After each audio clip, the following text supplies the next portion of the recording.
You've been awake for 3 hours and your brain already feels like it's running through mud. You can't focus, you forget what you were just about to say. You stare at your screen and nothing registers. You're not lazy. You're not broken. Your brain has literally switched itself into low power mode, like a phone at 10% dimming its screen to survive. And here's what most people don't know. A study of nearly 26,000 people found that brain fog measurably reduces your cognitive performance, especially your ability to filter distractions and process information quickly. It's not in your head, it's in your neurons. Today, I'm going to show you the 4 switches that put your brain into low power mode and exactly how to turn each one off. Let's get one thing straight. Brain fog isn't a diagnosis. It's not a disease. It's a state. And neuroscientists now classify it as a measurable condition driven by specific biological mechanisms. Here's what's actually happening.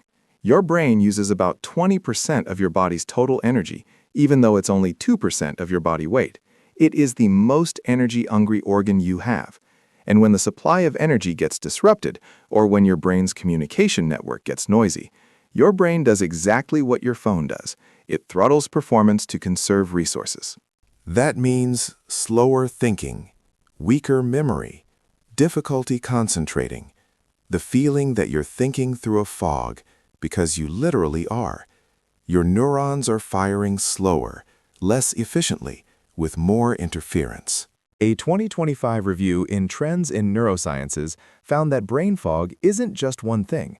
It's a convergence of cognitive deficits, fatigue, and emotional disruption that all feed into each other. When one system drops, the others follow. So the question isn't, why am I so tired? It's which switch put my brain into low power mode? Because there are 4, and once you know them, you can turn them off. Every one of your neurons runs on ATP. That's adenosine triphosphate, the energy currency of your cells. And ATP is produced by mitochondria, tiny power plants inside every cell. When your mitochondria underperform, your neurons can't fire efficiently.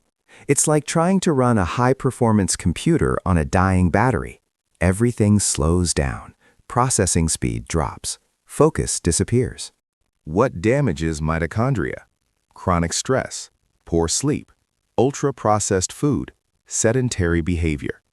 Essentially, the modern lifestyle is a mitochondrial wrecking ball. Here's what makes this worse. Your brain has more mitochondria per cell than almost any other organ. So when mitochondrial function drops even slightly, your brain feels it first. That afternoon crash, that I just can't think anymore feeling at 2 p.m., that's your neuromitochondria running out of fuel. Let me ask you this. How many times did you check your phone today? How many tabs do you have open right now? Every notification, every scroll, every sugar hit, every context switch gives your brain a small dopamine pulse. And your brain adapts. When dopamine hits come too frequently, your brain down-regulates its dopamine receptors to protect itself. It's called tolerance, the same mechanism behind addiction. The result, your baseline dopamine drops. Things that should feel rewarding, deep work, exercise, a meaningful conversation, don't register anymore.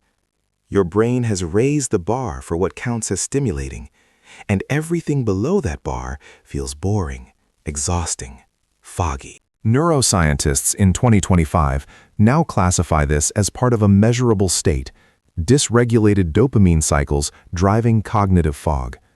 Your brain isn't tired because you're doing too much. It's tired because you're stimulating it too much with the wrong things.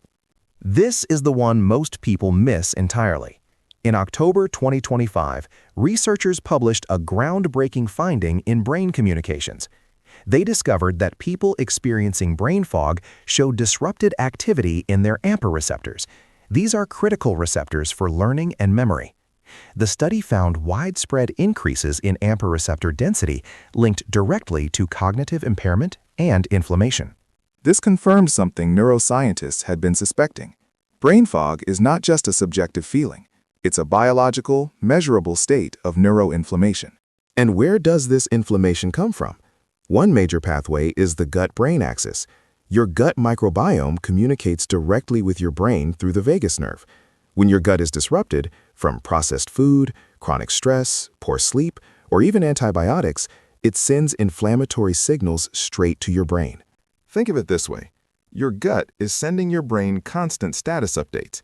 And when those updates are everything's on fire down here, your brain responds by going into damage control mode, low power mode. Your working memory is the mental workspace where you hold and process information in real time. It's how you follow a conversation, solve a problem, or hold a thought long enough to act on it. And it has a hard limit. Research consistently shows you can hold roughly 4 items in working memory at once. That's it. Now think about your day.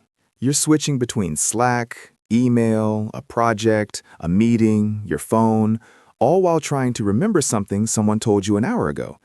Every context switch forces your working memory to dump and reload. That's cognitively expensive. Neuroscientists describe this as attention overload paired with working memory depletion. Your brain isn't foggy because it's weak.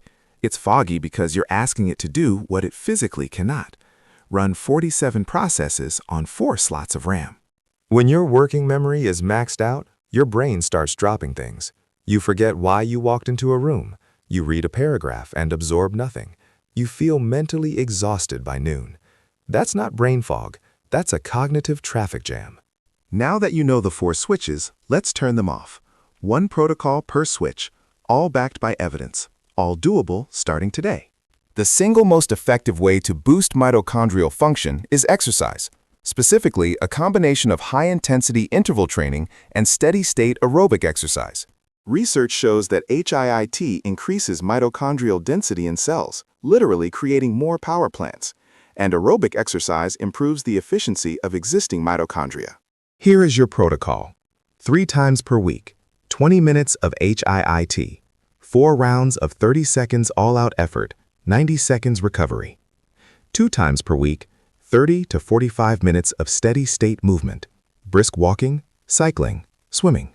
You do not need a gym. You do not need to be an athlete, but you need to move, because sitting still is the fastest way to keep your mitochondria in low power mode. If you do nothing else from this video, start here. This is the highest leverage fix.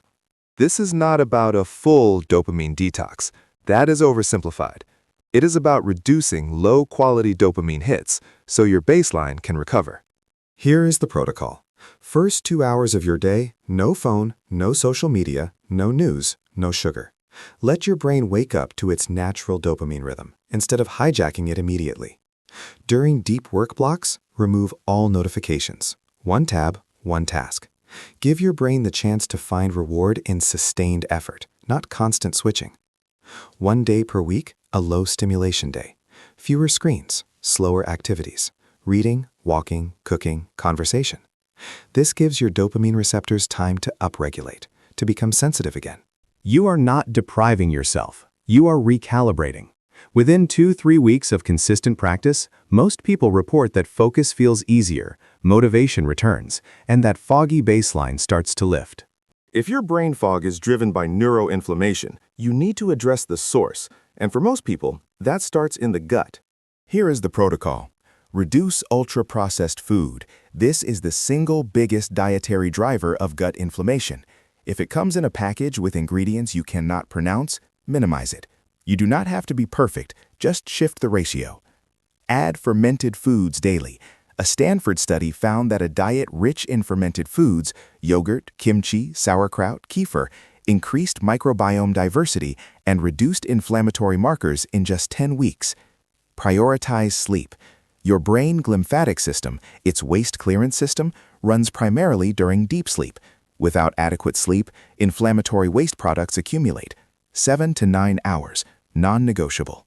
Think of this as cooling the engine. You cannot run at full speed if your brain is constantly fighting internal fires. If your working memory is maxed out, the fix is not try harder to focus. It is to reduce the load so your brain can actually work with what it has. Here's the protocol.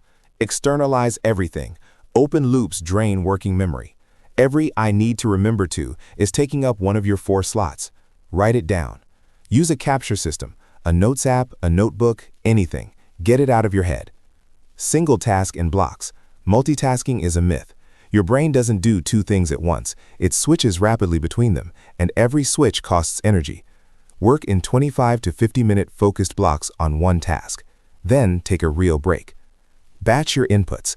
Check email at set times, not continuously. Process messages in batches. This alone can recover significant cognitive bandwidth. When you free up working memory, something remarkable happens. Your thinking gets clearer, your creativity comes back, and that fog starts to dissolve. Because it was never a fog. It was congestion. Here's what I want you to understand. These 4 switches don't operate in isolation. They feed into each other. Poor sleep wrecks your mitochondria. Wrecked mitochondria make you reach for sugar and stimulation. That dysregulates your dopamine. Dysregulated dopamine makes it harder to focus. Difficulty focusing makes you multitask. Multitasking overloads your working memory, and around it goes. But here's the upside. The compound effect works in reverse too. Fix even 1 or 2 of these switches and the others start to improve. Start exercising and your sleep gets better. Better sleep reduces inflammation. Less inflammation improves focus. Better focus means less multitasking. Less multitasking frees working memory. You don't need to overhaul your entire life. You need to find the switch that's hurting you the most and start there. Here's your action step for today. Pick one switch, just one, the one that hit you the hardest while watching this, and start the protocol tonight. If it's mitochondria, go for a 20-minute walk after this video.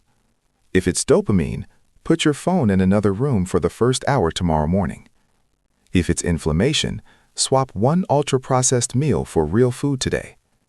If it's working memory, download a notes app and brain dump every open loop in your head right now. One switch. That's all it takes to start the reboot. Drop a comment and tell me, which switch do you think has been running your brain in low power mode? I read every single one. If this video rewired something for you, subscribe and hit the bell.